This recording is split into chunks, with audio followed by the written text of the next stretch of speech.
क्या ऐसे की पॉइंट्स वाकई में हैं जो हमारी इन्वेस्टमेंट को कई गुना तक बढ़ा सकते हैं?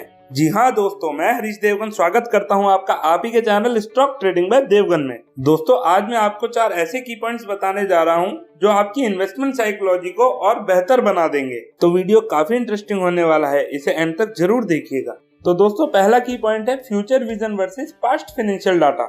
दोस्तों, हम उसी कंपनी में इन्वेस्ट करना प्रीफर करते हैं जिसका फाइनेंशियल रिकॉर्ड अच्छा हो, मतलब वो कंपनी अच्छा रिटर्न देती हो, उस पर डेट ना हो और भी बहुत सी चीजें जो हमें कंपनी की फाइनेंशियल रिपोर्ट में दिखाई जाती हैं। पर हम में से कई लोगों को उस कंपनी का बिजनेस मॉडल नहीं पता होता भी है तो हमें ये पता नहीं होता कि कंपनी का फ्यूचर विजन क्या है, मतलब कंपनी आगे क्या करने वाली है। क्या वो अलग अलग शहरों में अपनी और ब्रांचेस खोलने वाली है या फिर वो कंपनी किसी और सेक्टर में कदम रखने वाली है। ऐसे और भी बहुत से सवाल होते हैं जिनका जवाब अगर हमारे पास हो तो ही हमें उस कंपनी में इन्वेस्ट करना चाहिए। इसे एक एग्जांपल के साथ और अच्छे से समझ लेते हैं। दोस्तों, यहाँ हम बात करने वाले हैं बर्गर किंग कंपनी की। दोस्तों, बर्गर किंग के रेवेन्यू तो काफी अच्छे थे पर उनके रिकॉर्ड में प्रॉफिट नहीं दिख रहा था। फिर भी उस कंपनी का आईपीओ 60 रुपए के बेस प्राइस से लिस्ट होकर 214 रुपए का हाई बना के आया। इसके पीछे का एक ही रीजन है, वो है कंपनी का फ्यूचर विजन। क्योंकि बर्गर किंग ने लोगों को बताया कि आईपीओ के इन पैसों से वो दिसंबर 2026 तक इंडिया में 700 और नए स्टोर्स खोलेंगे, जहां अभी तक उनके पास केवल 261 स्टोर ही थे। बर्गर किंग की इस कमिटमेंट की वजह से उसका स्टॉक 60 रुपए से 214 रुपए गया। तो दोस्तों, हमें सिर्फ इतना सा ध्यान रखना होता है कि जिस भी कंपनी में हमें लॉन्ग टाइम पीरियड के लिए इन्वेस्ट करना है, उसके फाइनेंशियल रिकॉर्ड के साथ साथ हमें उसके फ्यूचर विजन के बारे में भी पता होना चाहिए। सेकंड की पॉइंट है डेट वर्सेस डिविडेंड। हम लोगों को वो कंपनियां बहुत अच्छी लगती है जो हमें डिविडेंड देती हैं। दोस्तों, डिविडेंड देने वाली कंपनियां वाकई में अच्छी भी होती हैं, क्योंकि जो कंपनियां डिविडेंड बांटती हैं उनका कैश इन फ्लो पोटेंशियल काफी अच्छा होता है।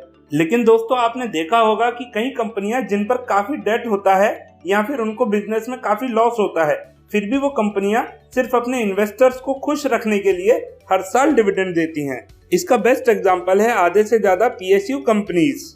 ज्यादातर पीएसयू कंपनियों के डूबने का कारण भी यही होता है कि उन्हें कंपनी के 75% स्टेक होल्डर मतलब गवर्नमेंट ऑफ इंडिया को हर साल 5 से 10% का डिविडेंड देना पड़ता है, चाहे उस कंपनी पर डेट हो या फिर वो पीएसयू लॉस मेकिंग हो। इससे कंपनी पर इफेक्ट क्या पड़ता है वो समझते हैं। एक कंपनी जिस पर डेट है वो अपने डेट को कम ना करके अपने इन्वेस्टर्स को प्रॉफिट में से कुछ पार्ट का डिविडेंड देती है, जिसकी वजह से इन्वेस्टर्स तो कुछ टाइम के लिए खुश रहते हैं, पर डिविडेंड बांटने में कंपनी का काफी खर्चा हो जाता है। साथ के साथ डेट ना चुकाने की वजह से डेट कंपाउंड होना शुरू कर देता है। फिर ऐसी कंपनियों की हालत आगे चलकर आरकॉम जैसी हो जाती है। वहीं एमआरएफ जैसी कंपनी जो 2004 में लगभग 900 रुपए के भाव पर खुली थी, आज उसके एक स्टॉक का प्राइस 97,500 रुपए को टच करके आया है। अभी भी एमआरएफ 82,000 रुपए पर ट्रेड कर रहा है। वहीं इसके डिविडेंड यील्ड की बात करें तो वो ना के बराबर है, मतलब 0.12%। तो दोस्तों, कंक्लूजन यही निकलता है कि किसी कंपनी पर डेट या फिर लॉस होने के बावजूद अगर वो डिविडेंड देती है तो ऐसी कंपनियों से हमें दूर रहना चाहिए। अगला इम्पोर्टेंट की पॉइंट है सीएफओ वर्सेस पैट।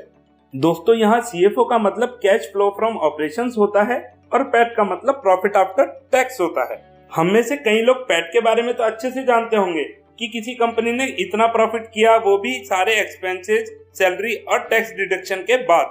लेकिन सीएफओ के बारे में हम में से बहुत कम लोग जानते होंगे। खैर छोड़ो, मुद्दे की बात क्या है उस पर आते हैं। दोस्तों, कंपनी अपने इन्वेस्टर्स को अट्रैक्ट करने के लिए उन सभी प्रॉफिट्स को शो करती है जो शायद उस कंपनी के अकाउंट में क्रेडिट ही ना हुए हों। इसे एक एग्जांपल के साथ समझते हैं।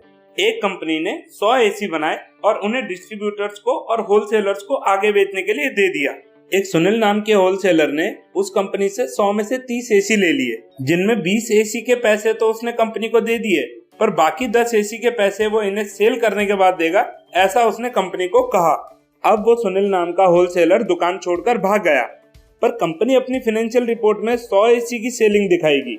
उन 10 एसी के टोटल अमाउंट को डिडक्ट करना तो दूर की बात है, कंपनी उन 10 एसी पर हुए प्रॉफिट को भी अपनी रिपोर्ट में दिखाएगी। और आप भी कहोगे तो दोस्तों, इसीलिए हमें हमेशा किसी भी कंपनी के प्रॉफिट आफ्टर टैक्स को देखने के साथ साथ उसके सीएफओ को भी देखना चाहिए कि कंपनी के पास कितना कैश है। बात करें चौथे की पॉइंट की, तो वो है low margin versus high margin.